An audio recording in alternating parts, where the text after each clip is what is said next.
Hello and welcome. By default, scroll bars automatically appear whenever macOS determines that it is needed. For example, if I initiate scrolling in Safari, the side scroll bar appears, and when I stop scrolling, it disappears on its own.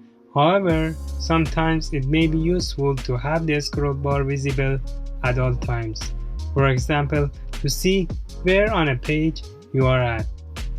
To do this, click on the Apple icon in the menu bar and choose System Preferences. On the System Preferences window that opens, click on the General icon. Now, for the Show Scroll Bar option, select Always. This keeps a scroll bar visible at all times. Please like if this video helped you, subscribe for more tutorials and tips, comment to ask questions or to give feedback. Thank you.